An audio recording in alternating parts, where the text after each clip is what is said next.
Ponto de Vista. Apoio Grupo Mendes.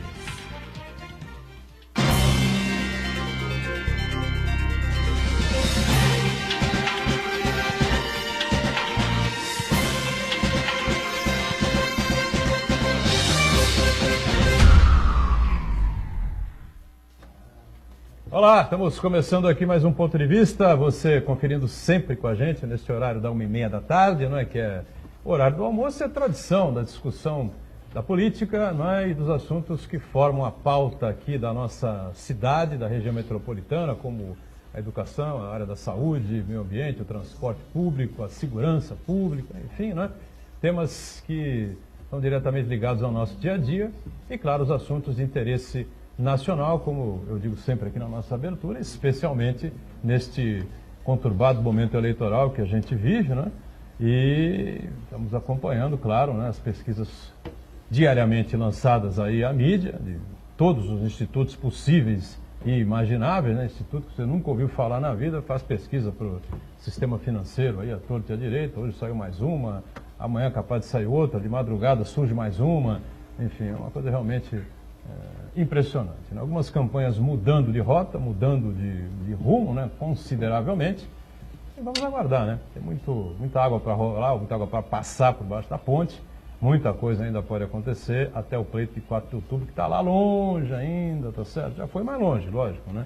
Mas temos ainda aí 16, 17 dias pela frente até o dia da votação. Reprise do Ponto de Vista, 7h30 da noite, sempre aqui na Santa Cecília TV, enquanto estiver no ar o horário eleitoral, né? Depois do dia 4 a gente volta com a reprise para as 20 horas, 8 da noite. Hoje, com prazer, a gente recebe aqui, por enquanto, 2 advogados, né? Estão agendados 3, né? O terceiro deve chegar em breve. Está com a gente aqui o doutor Caio Augusto Santos, advogado da área civil, né? Atua mais em São Paulo, enfim, vai poder falar um pouco mais sobre a área de atuação, para participar com a gente, colaborar conosco aqui nessa edição do Ponto de Vista. Prazer recebê-lo, tudo bem? Prazer é todo nosso de poder estar aqui com você, Edgar. E aqui com a gente mais uma vez, colaborando com a gente, participando conosco, o Ronaldo Serápicos, advogado também, sempre uma figura antenada, não é, com as coisas da política, do país, da nossa região metropolitana. Tudo bem, Ronaldo? Tudo bem, Edgar, prazer estar de volta e começar aí deixando o nosso boa tarde para quem nos assiste ao vivo aqui no Ponto de Vista e uma boa noite para quem estiver nos acompanhando na reprise. Muito bem, né? O pessoal já pegou a manhãzinha, né? Cumprimenta ao vivo, cumprimenta na reprise, tá certo, é assim mesmo que se faz.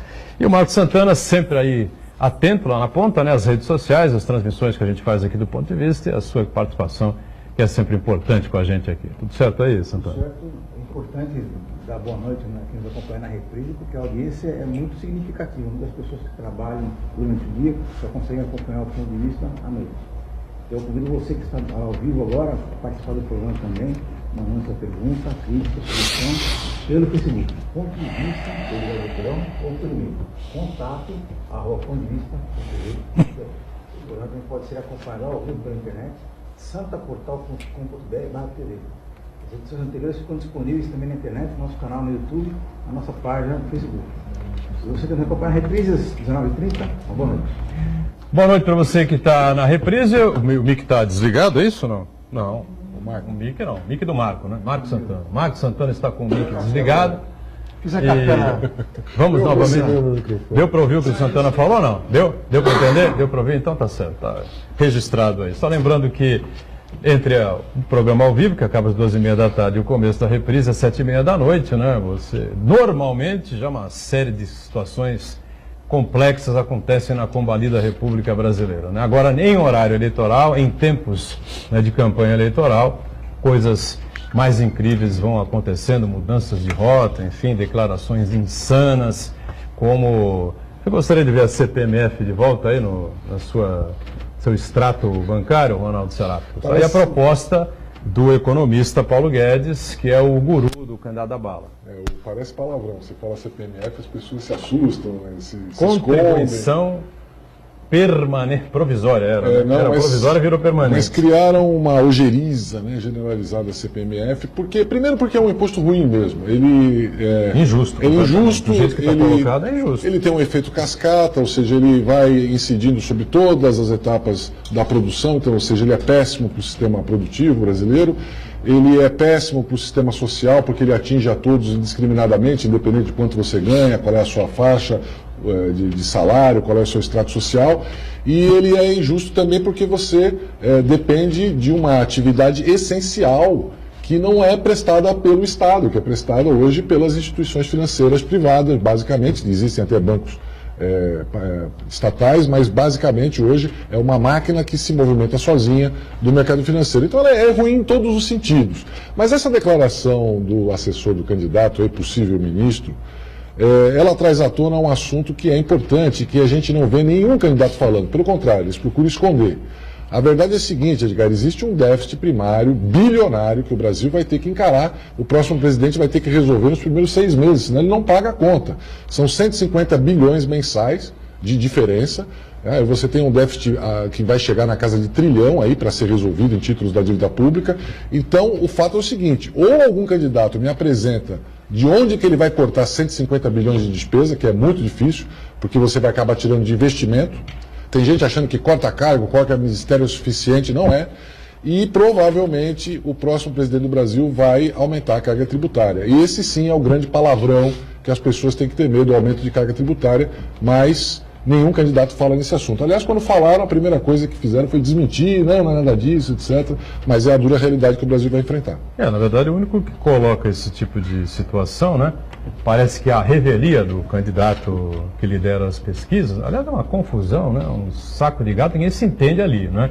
Porque enquanto um está no hospital, o outro foi para a justiça, o candidato à vice, tentando participar de debates sem autorização do candidato, do filho do candidato, do partido do candidato, nem nada disso. E esse cidadão Paulo Guedes aí, que é uma figura importante do mercado financeiro, um economista reconhecido e tal, mas vem dando essas declarações aí bombásticas e veio com essa da CPMF. Você lembra da CPMF, Caio Augusto? Tem saudade dela, não? Uma infeliz lembrança, né? De qualquer forma, a ponderação do Dr. Ronaldo é uma ponderação muito importante. Assusta a toda a coletividade falar-se em aumento da carga tributária, notadamente em um país, um estado de ineficiência de prestação de serviço à comunidade e à população. Penso que o caminho da inserção do país no mundo contemporâneo não é o caminho do aumento da carga tributária.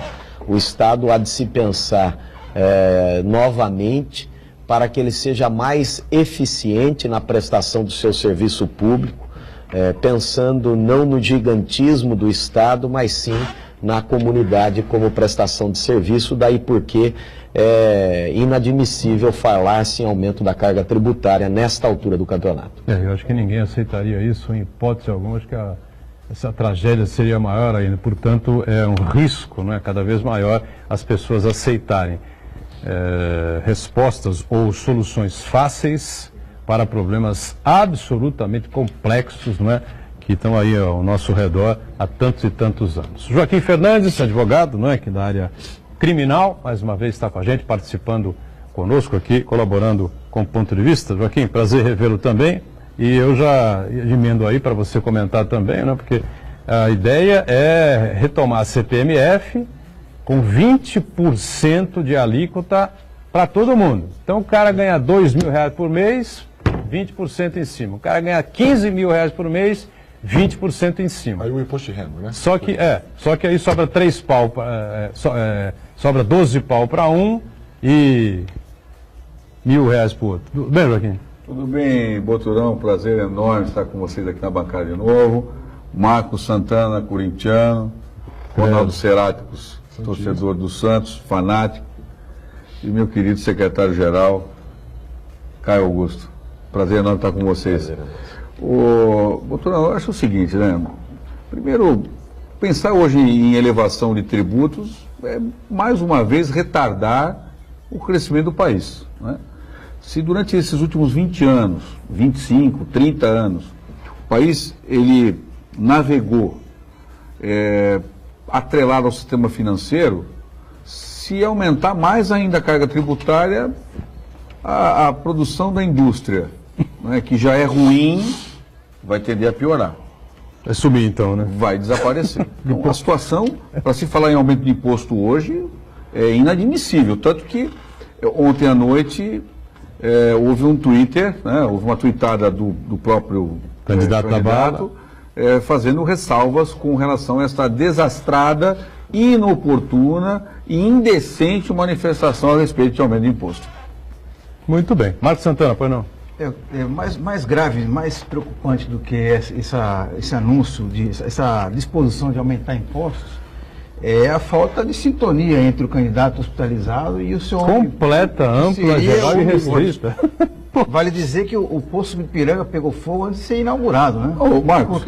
Porque tudo que o futuro ministro da Fazenda, de acordo com o pensamento do Bolsonaro, ele pensa, o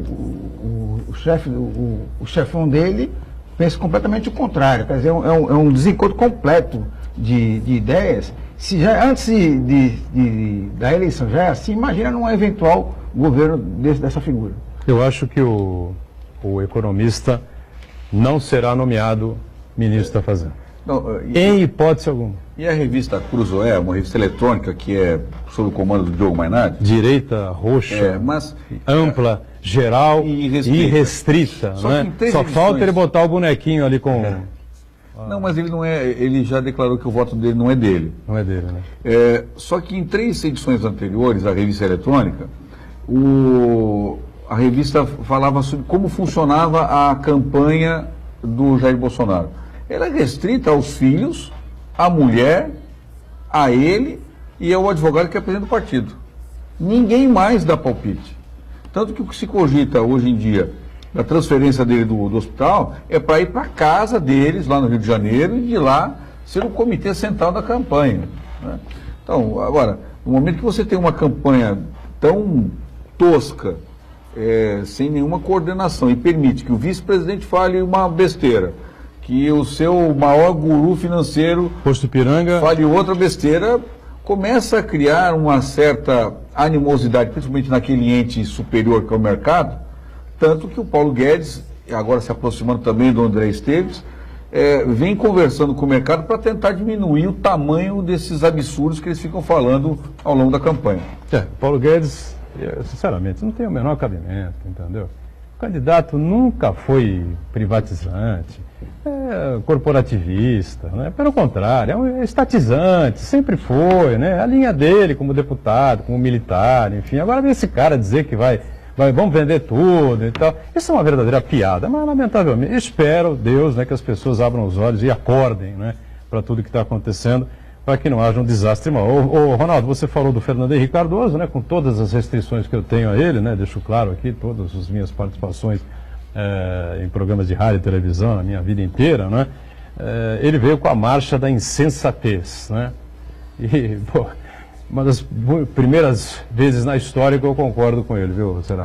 O Fernando Henrique tem, evidentemente, defeitos, falhas. O seu governo teve vários percalços, mas ele tem alguns momentos aí de lucidez. E ao longo desse tempo todo, inclusive na época do governo, ele também teve esses momentos. Eu acho que o PSDB errou em não ouvir Fernando Henrique em alguns momentos cruciais, ou de esconder a existência do Fernando Henrique em momentos cruciais. Eu acho que na sucessão do governo Lula, por exemplo, o PSDB poderia ter enfatizado que aqueles anos dourados que o PT viveu logo no começo do governo Lula, eles foram pavimentados por uma administração de austeridade que havia acontecido anteriormente. Primeiro com o Plano Real e a consolidação de uma economia com inflação baixa, com preços estabilizados, com um dólar compatível com a nossa necessidade de exportação e de manter uma moeda relativamente forte. Enfim, aconteceram avanços que foram aproveitados inicialmente pelo governo Lula, tanto é que a primeira providência do Lula foi exatamente de nomear um tucano para o Banco Central com uma liberdade nunca vista na história para a política monetária. E foi isso que realmente gerou o sucesso inicial do primeiro governo Lula, que se desfez ao longo do tempo e que o PSDB não soube transmitir ao eleitorado o que aconteceu. Então, agora, há pouco tempo atrás, o Fernando Henrique deu essa declaração a respeito do segundo turno. Ele achava que um candidato já estava no segundo turno e que a campanha deveria ser direcionada aos ataques, não ataques pessoais, mas ataques ao governo do candidato que eventualmente chegaria em segundo turno. Ninguém sabia ainda quem seria o sucessor do Lula na chapa, nós sabíamos que ele seria substituído, mas não tínhamos ainda certeza de quem seria o candidato. E ele já defendia que o PSDB deveria se concentrar nisso, em chegar ao segundo turno. Eu acho, modestamente, que ele tinha razão, como tem razão agora de achar que o medo do mal maior está criando uma insanidade generalizada nessa campanha que eu nunca vi na história do Brasil. Venezuelização do país, é basicamente nisso que investe agora o centro, né? O centrão, sim, todos eles. Que é encabeçado pelo candidato do PSDB. E eu não sei, você sente tem esse sentimento aí de risco com extremos assim o que nos parece tão destacados? É que esses extremos têm tomado conta muito do palco da eleição, né? E isso não é algo bom para a sociedade, né? Tudo que está nos extremos tende a cometer muito mais equívocos do que situações onde nós podemos seguir contemporizando, tentando uma conciliação mais proveitosa em proveito da comunidade. Então temos como premissa defender muito a ótica de afastamento dos extremos. Joaquim, você tem pensado muito, refletido? Muito, muito. Eu até comprei o livro, eu nem abri, Como as Democracias Morrem. Como as democracias morrem. Comprei o livro Como as Democracias Morrem.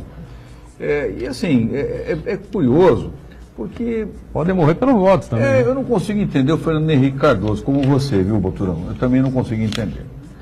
Porque... Mas dessa vez eu estou com ele, deixar bem claro. Né? Não. Até a nossa querida torcida Gaviões da Fiel também entrou na horda de se escrever uma carta aos brasileiros. Você agora carta, agora de intenções, ficou um negócio assim impressionante. Eu só acho o seguinte, o momento de composição, ou de sugestão de composição feito pelo ex-presidente, é no mínimo, para mim, inoportuno. Porque ele já reconhece que nenhum dos demais, ou a concentração em duas forças já está definida, e agora, na 1ª hora, ele quer fazer um agregamento que, sinceramente, nesse momento é inoportuno. Não, só deixar claro, você tem que lembrar sempre o seguinte, né? Pesquisas de intenção de voto não representam voto na urna, né? Quantas vezes a gente vê aí candidatos espontando na frente e tal, o candidato tem 40 e não sei quantos por cento, o voto sai da urna, o cara tem 27, 26, 25, enfim. O fato, quando você lança, por isso que o Datafolha está preocupado em lançar, né, a pesquisa feita no dia, no próprio dia, porque aí o retrato daquele dia exatamente, né? Existem outros institutos que fazem o levantamento do sábado e domingo e lançam pesquisa na segunda-feira à noite. Você já passou um pouquinho do retrato. Disso, né? Ele vinha crescendo 3. Na última pesquisa de ontem, ele já está com 2. Mas o índice dele é para cima mesmo, né? Isso não há como a gente discutir. Mas eu acho que, sabe, eu não acredito que realmente alguém vá abrir a mão da candidatura, enfim, para fechar com uma única candidatura dos partidos de centro. É muito difícil acontecer esse tipo de coisa, até porque a vaidade não vai permitir, né? Mas há tempo para tudo, né? Para fazer uma indicação, enfim, né? Santana, foi não? Isso, José Pascoal Vaz acompanha a gente. Grande José Pascoal Vaz, é uma honra, Pascoal. Exatamente. E ele dá a seguinte mensagem aqui: Fernando Henrique Cardoso presta um desserviço ao Brasil ao dizer que não se deve votar em Haddad e Bolsonaro, pois ambos são radicais. Desserviço porque o primeiro desqualifica genericamente. Uma coisa é ser radical contra o câncer, outra é ser radical contra o direito à educação. Aí, em seguida ele faz relaciona uma série de elogios aqui ao Fernando Haddad e termina dizendo o seguinte: Bolsonaro e seu vice enfiarão o Brasil no mar de atraso e possivelmente de sangue. Mas o PT não? O PT não vai enfiar, né? Pascoal, obrigado pela participação. Você é sempre bem-vindo aqui à mesa. Mas, sinceramente, essas linhas radicais aí, acho que não levam a gente a canto nenhum do planeta. Não dá para fazer, não dá para você levar na mão a bandeira do PT, né, só com a cara do Lula. O PT teve 2 presidentes da República. O PSDB, por exemplo, teve um só, né? O MDB teve dois, né, eleitos, né? O PR, não sei o que, lá, PR, do Fernando Collor, PRN, Partido da Renovação, né? Foi uma vez só. O PT teve 2 presidentes da República, eleitos e reeleitos. Então, não adianta botar no peito só a camisa do Lula, não é por aí. Não, e é curioso que se você pegar a pesquisa CNT de segunda-feira, por exemplo, ela, na parte final, ela faz uma avaliação mensal de presidentes, desde o Fernando Henrique Cardoso. E você percebe que até o último dia, no último mês do governo Lula, ele sai com 83% de aprovação. Mas a partir do governo Dilma, especialmente da metade do governo, do primeiro governo, daí em diante, há uma curva de decréscimo, uma curva descendente naquele governo, que mostra que o Partido dos Trabalhadores não pode também ficar empunhando a bandeira aí de que o mundo não vai existir sem a presença deles. A verdade é que nós estamos ruins com todos os candidatos. E, infelizmente, caminhamos para uma polarização de extremos. Ou seja, eu tenho os que odeiam, na verdade é um ódio, né? Nós estamos numa eleição de ódio. Não é ideológico, não é ideológico. Não é ódio, infelizmente é de ódio. Você vê nos comentários no Facebook, nas redes sociais, a pessoa não consegue tolerar que você vote em fulano de tal. O sujeito não se contenta em dizer, não concordo com... Não, ele tem que ofender você, ele tem que falar que você é um nazista, ou que você é vermelho, ou que você é amarelo, que você é misto. É difícil, pô. Se você não for quilombola, indígena, ou qualquer outra coisa, os negros jogam pedra em você, assim, do primeiro até o último momento. Mas você não se preocupa, porque se o candidato da bala ganhar, ele vai acabar com todos, né? Vai atear fogo em todos eles, nenhum deles existirá em território nacional. Ô Ronaldo Serapcos, a nossa conhecida ex-prefeita de Cubatão, né, Márcia Rosa, do PT, e o vice Donizete Tavares, também conhecido nosso, de muitos anos, né, acabaram sendo condenados, né, são inelegíveis por 8 anos, porque utilizaram um jornal clandestino, na verdade clandestino é por minha conta, né? Que era um jornal para promoção pessoal da prefeita. Veja, 3 jornais circulavam lá, né? Em Cubatão naquela época, do primeiro para o segundo mandato da prefeita Márcia Rosa. 2 jornais oficiais, 2 jornais que regularizados, né? Regulamentados e registrados, né? Na ABI, inclusive, e não tinha registro de coisa nenhuma, registro de nada, e passava o tempo inteiro atacando o candidato de oposição, que na época era Ney Serra, do PSDB, né? Inclusive eu participei daquela campanha, e enaltecendo, né, a imagem da então prefeita Márcia Rosa. Isso aconteceu em 2012. 2012. Reeleição de Márcia Rosa em 2012. Sabe o que nós estamos, não? Sabe quanto tempo passou? Passou 13, 14, 15, 16, 17 e 18. Ou seja, ela cumpriu o segundo mandato inteiro, né? Quando evidentemente não poderia ter sido reeleita ou tomado posse, a candidatura dela deveria ter sido cassada. Ela foi reeleita e estamos aí há 1 ano e meio já com o prefeito Ademário, na sequência. Enfim, esse é o país que vivemos, né? São dois lados de um problema muito grave no Brasil. Primeiro é a falta de estrutura do judiciário para julgar rapidamente os processos, pelo menos os mais importantes. Nós temos vários processos muito importantes que vão à prescrição, criminais, crimes gravíssimos. Se você levar em consideração outros políticos famosos que levaram muitos e muitos anos para serem condenados. O Maluf é o exemplo clássico, né? O ex-governador de... Então, o Maluf, se não me engano, deu 20 anos. O Maluf foi pior. Né? Então, é absurdo. Quando você fala de legislação eleitoral, então, aí a coisa fica mais escandalosa ainda. E olha que a legislação, ela tem uns rigores que buscavam essa celeridade. Porque o candidato, às vezes, tem 24 horas para responder uma denúncia. O prazo longo na Justiça Eleitoral é 3 dias para você responder, contado em horas. Você é intimado no horário para responder dentro daquelas 72 horas. É marcado lá um prazo insignificante para os advogados correrem e tentarem fazer a defesa. E aí o processo chega no tribunal e fica lá 2, 3, 4, 5 anos. Aí pede vista, volta no julgamento. Então, essa é uma deficiência grave. A outra deficiência gravíssima de processo eleitoral que esse caso expõe é o controle de veículos de comunicação por candidatos e políticos em geral. Isso é um fato notório no nosso país, Edgar. Tudo bem, esse jornal, especificamente do caso da ex-prefeita de Cubatão, era um jornal clandestino, entre aspas. Esse um jornal era não clandestino, oficializado. não era oficializado, Mas você tem, registrado, você nada. tem uma série de veículos de comunicação, rádio, jornais, televisões, oficiais, com registro, com programação normal, que pertencem a candidatos, pertencem a políticos e que provavelmente foram recebidas através de favores prestados ou pelo presidente da República ou pelo Congresso Nacional. Durante muitos anos isso aconteceu. Então várias e várias empresas de comunicação passam um período fingindo que são neutras, quando chega na véspera da eleição, com aquele jeitinho maroto, acabam puxando a sardinha para esse ou para aquele candidato. Saiu há pouco tempo atrás aí uma avaliação de quantos veículos de comunicação no Brasil pertencem a políticos. É escandaloso, é muito absurdo. E isso começou a mudar, daqui para frente as concessões são feitas através de licitação, há um processo mais transparente, mas o estrago que aconteceu na época do Sarney, começou lá com o Sarney, e que passou pelo impeachment do Collor, o Collor distribuiu também veículos de comunicação a rodo para tentar se manter no cargo, isso foi um escândalo e permanece até hoje aí. Márcia Rosa tinha, no início da campanha eleitoral, 20 e poucos pontos de diferença para o Ney Serra. Passados 15, 20 dias, e trouxe em setembro, volta dia 8, 9, 10 de setembro, saiu uma pesquisa do Ibope, onde a diferença tinha caído para 9 pontos.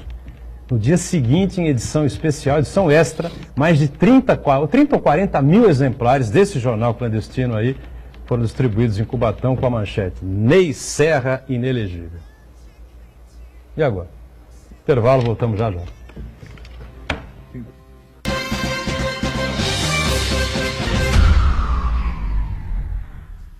Existe um lugar em Santos onde você encontra os empreendimentos mais fascinantes da região. Um lugar amplo, aconchegante, feito para oferecer o melhor atendimento para você. Um lugar que reúne as melhores opções residenciais e comerciais nos bairros mais nobres de Santos. Um lugar que a gente nem precisava dizer, porque você já sabe. Central de Vendas Grupo Mendes, Rua Guaiaó 55, Aparecida. Venha fechar um bom negócio para abrir as portas do seu novo lugar.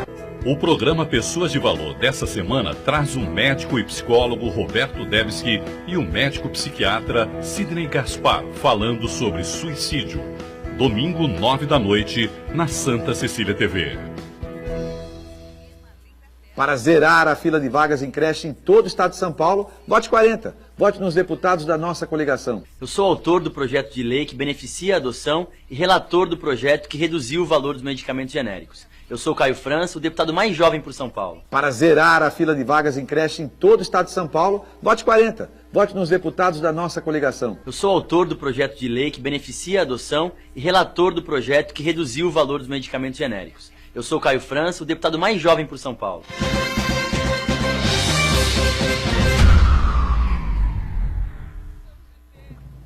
Muito bom, sequência aqui do Ponto de Vista, com a participação importante aqui do Dr. Caio Augusto Santos, que é o secretário-geral da OAB São Paulo, OAB estadual, né? Joaquim Fernandes, o Ronaldo Pagente também, e o Marcos Santana. E a gente aproveita esse gancho aí, né, da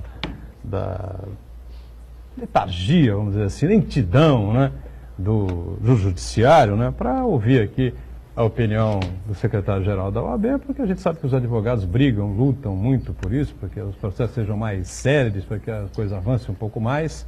Mas é difícil, né, Caio? Não há dúvida. Penso também que uma questão que deveria ser melhor trabalhada é a questão que envolve segurança jurídica. O fato também do Poder Judiciário, às vezes, se expressar de uma maneira invariavelmente diferente em espaços de tempo curto, também implica nesta oscilação de interpretações e na perpetuação dos processos em andamento. E isso pode implicar, evidentemente, em situações como essa, de se terminar uma questão muito tempo depois do momento que precisaria ter a clareza, né? Nós defendemos, é evidente que sim, que haja a liberdade de expressão, de manifestação do pensamento, mas essa mesma liberdade que é questão fundamental da democracia para trazer transparência a tudo, deve ser levada adiante com muita responsabilidade e cabe ao judiciário coibir os excessos no tempo e modo oportuno.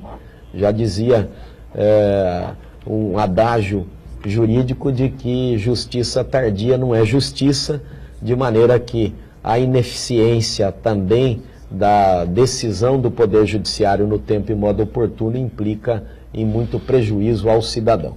Pois é, esse caso que eu citei antes do intervalo, da prefeita, agora ex-prefeita de Cubatão, Márcia Rosa, ele é simbólico, né? Mas é um caso em, sei lá, 1 trilhão de que problemas. Se reproduzem muitos e muitos outros no país afora. Um caso evidente, que a gente pode até exemplificar agora, né? O Ronaldo e o Joaquim, essas indenizações, essas devoluções aí que vem acontecendo, de pessoas que tinham lá dinheiro aplicado, poupança, essas coisas todas, plano Collor, plano Verão. Expurgos de planos econômicos. Pois é.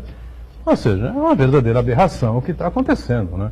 O cara tem que estar recebendo 10 mil, dividido em não sei quantas vezes. Quanto faz? 30 anos, faz 25 anos fazer uma coisa dessa? Inclusive está prescrita, né? Houve aí já julgamentos a respeito do prazo, pessoas que descobriram somente agora. E olha, os bancos vão pagar muito menos do que deveriam. Isso é um escândalo absurdo. É um escândalo, é uma vergonha. Porque não foi todo mundo que entrou com a ação. Infelizmente, o cidadão demorou para cair a ficha, saber que tinha razão. Tinha essa coisa da insegurança jurídica que o Dr. Caio levantou, porque no começo não se tinha certeza. Os bancos fizeram grande propaganda no início, subliminar, dizendo assim, essas pessoas não têm razão, não, vão perder. Os bancos insistiam que eles iam perder e todo mundo ganhou no final. Só que chegou na hora de pagar essa conta, aí falou assim, olha, o Brasil vai quebrar, não dá, o Brasil não vive sem banco. Fizeram um acordaço. Fizeram um acordão sensacional aí, porque realmente beneficia bancos e tudo mais. Não tem muito sentido isso. Eu vejo às vezes, viu, doutor Caio, eu queria até saber a sua opinião sobre isso, eu vejo alguns setores do judiciário, da sociedade civil, dizendo o seguinte, olha, o problema da lentidão do judiciário são os advogados que entram com muitos recursos. Eu vi muito isso. Eu me lembro do Joaquim Barbosa, falando da chicana jurídica. Chicana jurídica. Aí eu falei, bom, mas tem alguma ilegalidade? Se tem ilegalidade, multa o cara, litigância de má fé, elimina o processo, o recurso procrastinatório. Não era. O judiciário às vezes fala o seguinte, recorrer é criar obstáculo. Eu falei, bom, se é um obstáculo legal previsto na lei, é um dever do advogado recorrer. E foi o que os bancos fizeram com esses expurgos inflacionários. Só que se você pegar os prazos de recursos e comparar com o prazo que o judiciário levou para julgar isso, é insignificante. Um advogado tem aí 15 dias úteis para entrar com recurso e esses casos aí levaram anos e anos. Quer dizer, você comparar o prazo de 15 dias de um recurso com o tempo que ele leva para julgar, realmente não dá para entender. Mas eu acho importante, doutor Caio, para a gente tentar identificar e transmitir para as pessoas quais são as causas realmente da lentidão do judiciário, como esse exemplo que o Edgar deu aí dos expurgos inflacionários. Passou do limite, né? É uma vergonha, né? Tem um ditado que diz que a cura da doença não é matar o paciente. De maneira que é inadmissível esta crítica endereçada à advocacia sendo responsável pela demora dos processos junto ao judiciário. O advogado tem o pesaroso munus público de defender o cidadão e ele se vale das regras que estão previstas na legislação. Já muito já dizia Rui Barbosa que fora da lei não existe salvação e as regras estão postas para proteger o cidadão e se as regras têm a permissibilidade da apresentação de impugnações recursais, é evidente que é dever do advogado apresentá-la para que o seu representado e o cidadão que ele defende seja respeitado sob a sua ótica. A verdadeira razão, a nosso sentir, da demora da prestação jurisdicional está muito longe da questão do sistema recursal. Está na necessidade de aparelhamento mais efetivo do Poder Judiciário, de maneira que ele possa dizer o direito mais rapidamente, segundo as apresentações das postulações que os cidadãos apresentam ao Judiciário. De maneira que precisamos pensar sim na modificação de alguns pontos da questão da legislação, dos recursos, mas é inadmissível pretender curar a doença matando o paciente. O cidadão precisa ser respeitado e se ele não está entendendo como adequada uma decisão dada pelo Poder Judiciário e cabe recurso, você não pode criticá-lo por buscar no ambiente do Poder Judiciário uma resposta mais precisa à sua postulação. Cura da doença não é matar o paciente. Preste atenção, você que está acompanhando. Você já transferiu esta campanha eleitoral. Eu acho que nós vivemos um momento dramático. Nós vivemos um momento dramático, terrivelmente sério, né? E que pode levar o país a uma catástrofe. Absoluta catástrofe.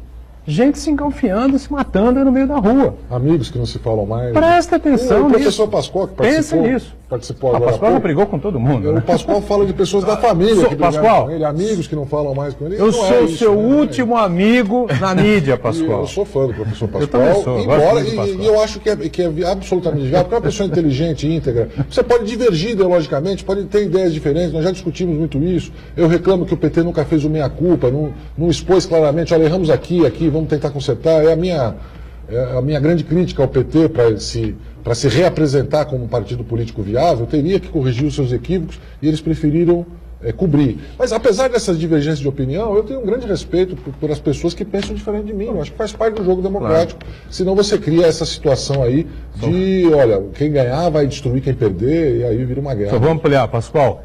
Eu e o Marcos Santana somos teus últimos amigos na mídia. Guarde isso, você terá espaço aberto aqui para participar com a gente. Joaquim quer completar sobre essa questão aí? Recursais, enfim. Eu acho que intermináveis tanto processos. O Caio quanto o Ronaldo foram muito felizes quando falam. Nós, advogados, não somos culpados porque o judiciário é lento. Nós não somos culpados porque o Código de Processo Civil, o Código de Processo Penal estabelece regramento recursal. Ora, o novo Código de Processo Civil, inclusive, ampliou a penalização do litigante de má-fé, majorando, inclusive, a cada recurso, a aplicação de honorários advocatícios. E é surpreendente, por exemplo, que o ministro João Otávio Noronha, ontem ou anteontem, faça um comentário ridículo, ele que preenche lá no Superior Tribunal de Justiça, pelo 5º Constitucional, a vaga dos advogados, faça um comentário que o Código de Processo Civil foi feito para dar honorários aos advogados.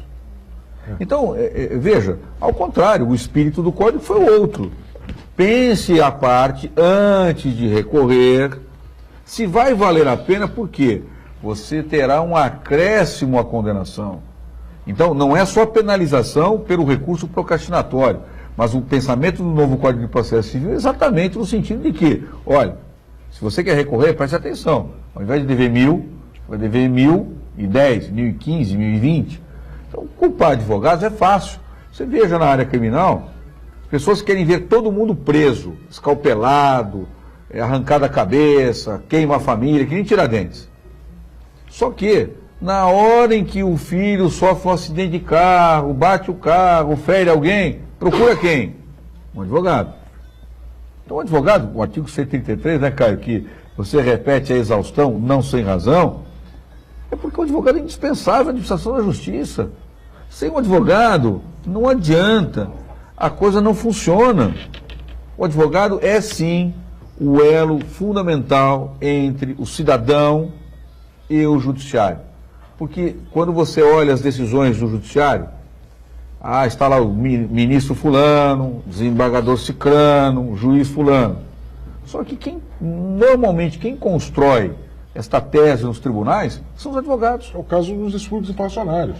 A população teria perdido esses bilhões todos. São os advogados que construíram esse raciocínio. O Ministério Público só participou das ações depois que os advogados firmaram essa tese. Né? Agora, para sermos justos aqui, é importante dizer o seguinte: algumas medidas muito sensíveis foram adotadas nos últimos anos, como é o caso da modernização, da informatização da justiça, os processos eletrônicos, né? Acabou o processo em papel, e isso agilizou muito. Por exemplo, o caso do Estado de São Paulo é gritante o aumento de produtividade, rapidez com que os processos são julgados, a facilidade com que as partes têm acesso às provas, aos documentos. Então, são medidas assim, inteligentes, medidas visando a modernidade que eu acho que vão ajudar muito, além, é lógico, da gente estar sempre aprimorando a legislação processual. Mas aqui em São Paulo houve um significativo avanço com os processos digitais. Se os processos de inflação fossem digitais, com certeza eles teriam levado menos tempo. Muito. Diga, Santana. O Joaquim Fernandes lembrou que o advogado é o elo entre o cidadão e o Poder Judiciário. E esse mês o Brasil acompanhou estarrecido um episódio que aconteceu em Duque de Caxias, uma advogada que sofreu uma violência muito grande. No caso ali, era uma juíza leiga, né? Mas a gente que acompanha esse segmento percebe que muitos advogados têm queixas muito sérias com juízes mesmo, que não são leigos, né? Esse tratamento interpessoal, muitos juízes, segundo esses advogados, se colocam numa posição olímpica e não dão devido tratamento ao atendimento aos advogados. Eu queria saber do Caio, então, o que a OAB pode fazer nesses casos e se realmente essa situação está tão ruim assim, nessa relação entre os magistrados e os advogados. Há uma grande bandeira da advocacia que é para a previsão legal da criminalização da ofensa à prerrogativa profissional. E isso tem sido um pouco desfocado pelos demais atores da chamada família da justiça.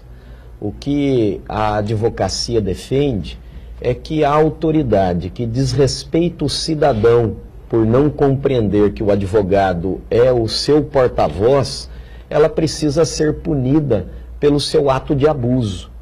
E esta punição é evidente que passará por uma análise do próprio Poder Judiciário.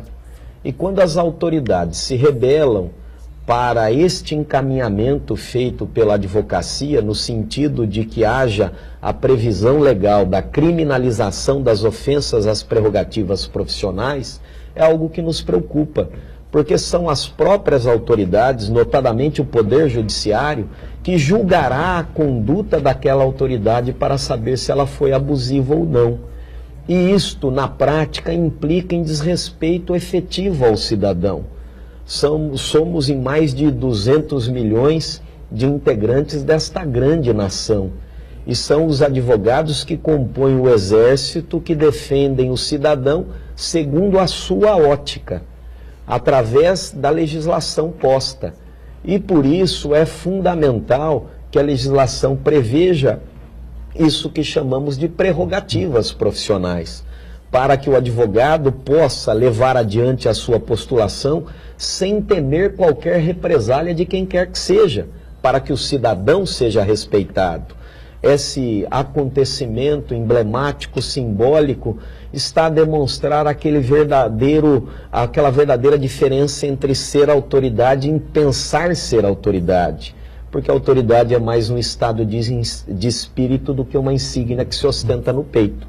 Quem tem autoridade é respeitada por conta do seu comportamento e não se ocultando por atrás de uma rubrica e desrespeitando o cidadão e cometendo atos de abuso como esse do exemplo citado. Muito bem, um rápido intervalo, já a gente segue aqui com o ponto de vista em instantes.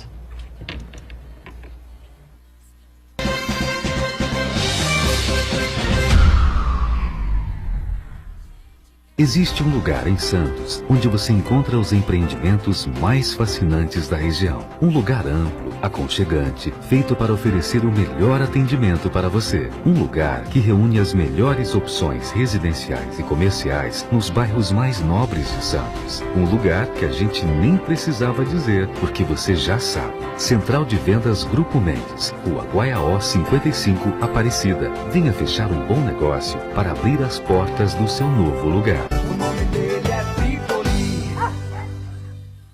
Eu sempre defendi os animais. E agora no Senado não vai ser diferente. Ajudei a criar aqui em São Paulo o primeiro hospital público veterinário do mundo. Os exames, cirurgias e tratamentos são totalmente grátis. É uma conquista para a população que eu vou levar para todo o estado. O nome dele é Tripoli. Pesquise e compare. A 500 metros, vire à direita. À direita não, vire à esquerda. Nem à direita, nem à esquerda. Siga pelo centro. Direita, esquerda, centro. A vida é feita de caminhos e escolhas. As eleições também. Eleitores que se informam sobre seus candidatos sabem onde querem chegar. Faça do seu voto consciente o caminho para um Brasil melhor. Justiça Eleitoral.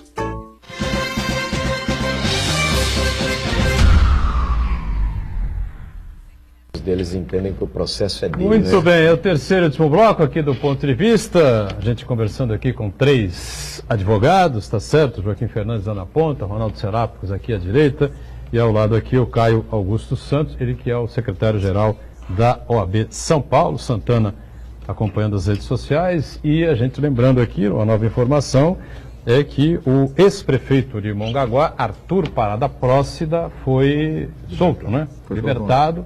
E vai seguir aí respondendo os seus processos, né? Deve ser mais de um, me parece, né?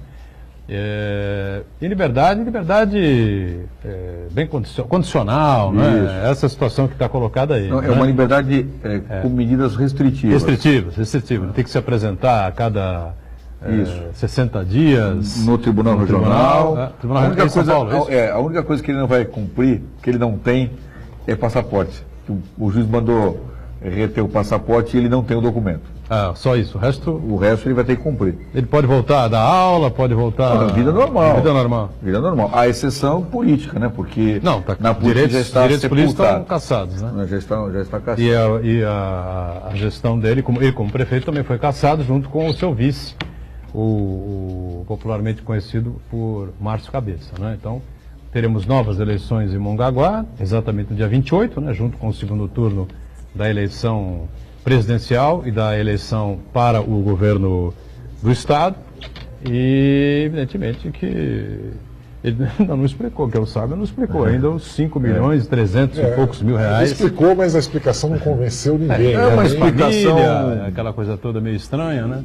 Uma explicação difícil. Não convenceu ninguém. Mas olha, Joaquim, até você pode esclarecer melhor as pessoas, porque desde de manhã que eu tenho ouvido muitas críticas a respeito da libertação do ex-prefeito, e pelo que me parece, a ordem de prisão era para evitar a destruição de provas, ou seja, fazia parte do processo de recolher as evidências para que o processo tivesse andamento. É lógico que hoje nós estamos com uma ojeriza tão grande da corrupção, né? Há uma raiva do político que rouba, que aparece com esse dinheirão na casa dele. Você está com uma conta lá de R$1.000 atrasada e o cara aparece com outro com 50 milhões, outro com 1 milhão, como se fosse dinheiro trocado. Não, tem um troco, deixa aí no apartamento, 50 milhões.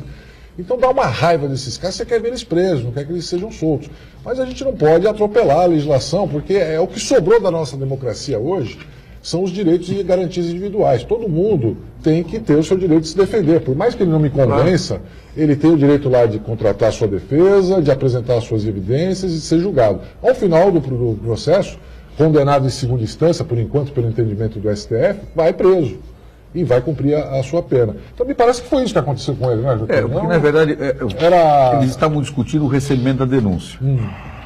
Ora, com o recebimento da denúncia, dinheiro apreendido, todas as provas colhidas, não há dúvida quanto à residência do prefeito. Nem passaporte não tinha. Então, não havia nenhum indício anterior àquele momento, né, no judiciário que suportasse a manutenção da prisão preventiva. Mas se eram 5 milhões na casa dele, não é suficiente para manter a prisão preventiva? O Código não prevê isso. O artigo 312 do Código de Processo Penal, ele não diz que, dependendo da gravidade, não.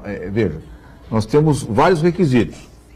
A gravidade do crime, a comoção social que o Supremo já delimitou, risco da fuga, prejuízo à prova, e isso sim são elementos importantes para o decreto de prisão preventiva. Agora, no momento em que você recebe a denúncia, a discussão do dinheiro, a discussão do dinheiro, ela vai ser no momento, no curso da ação penal. Eu não preciso manter o sujeito preso para justificar o que o dinheiro fazia na casa dele e qual é a origem dele.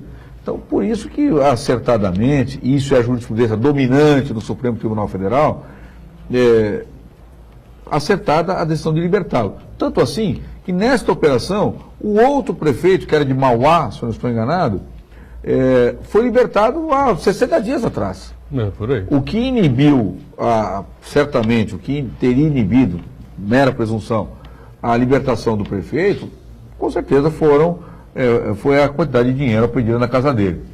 E veja, mais um outro paralelo. Onde é que está o dinheiro?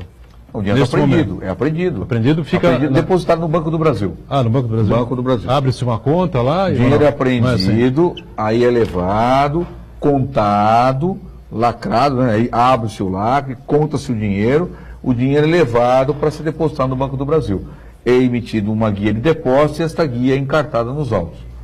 Este é o procedimento. O dinheiro não fica, salvo... Fisicamente, né? Ele fica fisicamente, às vezes, numa vara, na delegacia, à noite, ou até que se leve o... No caso do Gedel, por exemplo, foi feita a perícia nas notas, né? Sim, sim. Então demorou Mas um pouquinho mais para é uma depositar. perícia por amostragem, né? Mas, por exemplo, o caso do Gedel é muito semelhante ao do prefeito. Claro que vezes 10, né? O dele foi 50 milhões. Mas ele está preso... Não. Também ele foi vice-presidente da Caixa. E mais, a gravidade do delito dele, com a forma como ele poderia intervir na produção da prova com testemunhas, etc., é que está justificando a manutenção dele na prisão. Muito bem. Santana, por aí alguma coisa? Não, por enquanto não. Perfeito. Bom, e a mudança do... Eu dou risada. Eu nunca vi uma manifestação tão precisa do Marcos. Não, por enquanto não. Por enquanto não. Não, já tivemos algumas aí. Bom, mudou a direção, né, do Supremo Tribunal Federal, agora, semana passada, né? O ministro Dias Toffoli toma aí a frente do Supremo, é o novo presidente, vai ficar 2 anos e justamente pega essa batata quente aí do período eleitoral, embora não seja o presidente do Tribunal Superior Eleitoral que está nas mãos da ministra Rosa Weber, né? Mas, provavelmente, uma série de questões aí, reclamações, ainda vão parar lá. Como é que vocês veem aí essa modificação, essa alteração, já que o Supremo está em moda, né? Eu vejo com bons olhos uma declaração que ele deu no sentido de que o Supremo não fará interferências diretas no contexto eleitoral, do ponto de vista ideológico. E eu acho que esse é o papel do Judiciário. Eu acho que o Judiciário não tem um papel de fazer definições de questões ideológicas eleitorais. O Judiciário deve decidir questões concretas que são submetidas a ele, de maneira que a declaração dada é uma declaração que agradou a nós, no sentido de que o Supremo Tribunal Federal não fará interferência direta para decidir as eleições. Porque eu acho que as eleições devem ser decididas pela disputa de ideais, pela disputa de programas, de projetos, e caberá ao cidadão, através do voto, tomar a sua decisão. Algo a opor, ô Joaquim? Nenhuma. Eu acho que o Toffoli, ele já lançou 2 pedras angulares para afastar as dúvidas que estavam permeando quando ele assumiu a presidência. Muito bem. Ele disse, olha, não vou pautar a questão da segunda instância neste momento. Exatamente no sentido daquilo que você fala, e o Caio também, quanto a não haver interferência ideológica da Suprema Corte nas eleições. Vamos deixar para um segundo momento. Outra coisa importante que eu vi o ministro falar é no sentido de que os temas polêmicos, por exemplo, o aborto, ele quer que primeiro o Legislativo trate do assunto para que o Judiciário fique numa posição não tão ativa, portanto diminuindo, me parece, o ativismo judicial, né, Caio? Exato. Que diminui um pouco esta participação STF, ator do ativismo judicial, que o expoente maior é o Luiz Roberto Barroso. Então eu fico com bons olhos. Só o tempo vai dizer como ele será na presidência, não é? Contra ele várias nuvens e várias dúvidas quanto ao que ele era antes de ser ministro do Supremo. Talvez ele faça uma gestão, que a gente torce, obviamente, para que seja legal. Mas as dúvidas ele vai ter que ir dirimindo com o tempo. Sem dúvida. Eu só faria uma observação, Edgar, tanto no STF quanto no Superior Tribunal Eleitoral. Eu acho que o momento da substituição é absurdamente inoportuno. Você fazer isso... Em cima da hora ali. Em cima da hora. Você colocar uma ministra agora, né, uns dias atrás, para presidir o principal tribunal eleitoral E não do sabe país. nada de eleitoral. Ela é trabalhista, né? Não, mas nem por isso, mas de eleitoral não sabe absolutamente nada. Você tem que se adequar, você tem que se adaptar, tem que saber o que está acontecendo, tem que ter tempo de preparar a casa ali. O processo eleitoral é uma coisa que você precisa de um ano, pelo menos, para preparar, para chegar na véspera da eleição e fazer. Provavelmente, o presidente anterior preparou isso, só que aí na hora de ir para a urna, na hora de votar, e ainda mais num sistema super complicado como o nosso, o candidato que está em segundo lugar foi escolhido há uns dias atrás, a impugnação dele ainda está correndo. Então, com tudo isso, você colocar um presidente lá em cima, o próprio STF também, um momento inoportuno. Então, eu acho que tinha que haver uma regulamentação para você afastar isso do processo eleitoral. O ideal seria o seguinte, ou faz um ano antes de qualquer eleição, porque isso teria sido outubro do ano passado, podia tomar por ou base faz o janeiro calendário do ano que vem, eleitoral, o calendário eleitoral. É. Porque você gera a tal da insegurança jurídica. Até uns dias atrás, todo mundo dizia o seguinte, o Toffoli vai assumir, a primeira coisa que ele vai fazer vai soltar o Lula. Ou colocar, pelo menos, em discussão lá, rediscutir essa questão, que para mim é um absurdo, ficar rediscutindo o mesmo assunto várias vezes, só gera mais insegurança, né? Mas imagina a tensão que houve nessa história toda para ele chegar agora e falar, não, é uma brincadeirinha, não vou julgar agora, vou deixar para mais tarde.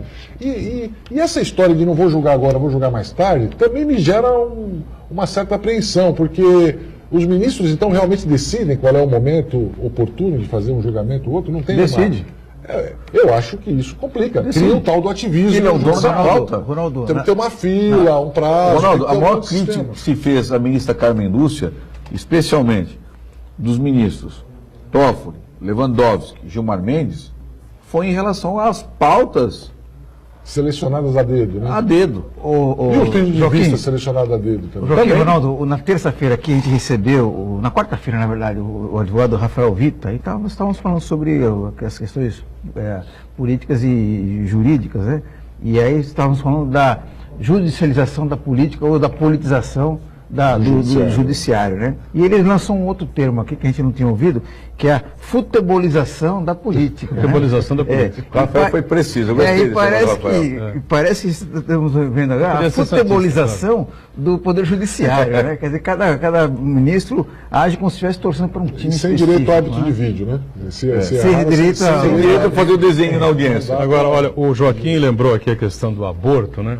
Eu nunca imaginei na vida que eu fosse ter um pouco de uma certa dó de uma figura, um arquimilionário, né, como é essa figura do Henrique Meirelles, né? Mas ontem no debate da TV Aparecida, o último bloco, né, que antecedeu as considerações finais, aconteceram lá as perguntas dos bispos, né? Então tinham acho que 6, 7, um bispo para cada candidato, era sorteado na hora, enfim. E um dos últimos... Era um tabuleiro de xadrez, um bispo para cada candidato. E um bispo os cavalos do outro, né? Os bispos cavalos do não. Aí nos últimos a perguntar, caiu com o Henrique Meirelles e foi exatamente a pergunta sobre o aborto. Tudo que ninguém gostaria de mexer, nem de responder, nem naquele momento. Mas não é que o Meirelles conseguiu sair pela tangente, porque eles defendem a vida. O bispo disse que a igreja defende a vida, não é? E logo quando há concepção, já na concepção católica já há vida. Católica, eu digo, não sei se cristã, porque tem vários viés aí de mas essa questão da concepção já foi debatida com feto anencéfalo. Não, tudo bem. Mas ali é a questão religiosa envolvida, né? E aí ele disse que também defende a vida. Não, eu também defendo a vida. Mas, por outro lado, eu não posso deixar de garantir à mulher também a liberdade, o direito, enfim. Ele fez uma salada lá. Tucanou. Mas também o que ele ia fazer naquele momento? As situações também difíceis. Você está na casa, na sede, no seio da Igreja Católica no Brasil, né? Que é a Aparecida do Norte, né? A TV Aparecida. O bispo faz uma pergunta dessa, o que você ia responder? Fala a verdade. Não tinha que sair por algum lugar, né? Ele tangenciou e saiu. Eu tenho uma posição muito clara sobre isso, justamente pelo fato dessa história de tangenciar, é que, às vezes, a virtude, a razão, ela encontra o seu meio termo, né? Então, eu vou te falar, a minha opinião pessoal, a minha crença me leva a condenar o aborto. Então, eu não faria na minha família, se fosse mulher, não faria, porque esta é a minha crença. Mas eu também acredito que os outros têm o direito de ter a sua crença e escolher o seu resultado. Então, para mim, não é uma coisa que deveria estar na lei. Isso é uma coisa que tem que estar no coração. Eu acho que talvez seja a melhor saída mesmo. Então, assim, olha, eu não faria, mas eu não posso proibir que outra pessoa pense diferente, tenha outra crença e queira fazer. Então, a lei, para mim, hoje, ela discrimina as pessoas que pensam diferente do que eu penso. E para mim está errado. Estamos em cima da hora, fechando mais um ponto de vista. Eu queria agradecer sempre aqui o Ronaldo, sua participação sempre importante com a gente, o Joaquim Fernandes, especialmente aqui ao Dr. Caio Augusto Santos, que é secretário-geral da OAB São Paulo. Obrigado, até uma outra com a gente aqui. Marcos Santana sempre conosco e a gente com você de segunda a sexta, 1h30 da tarde, sempre ao vivo, ponto de vista aqui na Santa Cecília TV, reprise às 7h30 da noite, enquanto estiver no ar o horário eleitoral. Tchau, gente. Obrigado.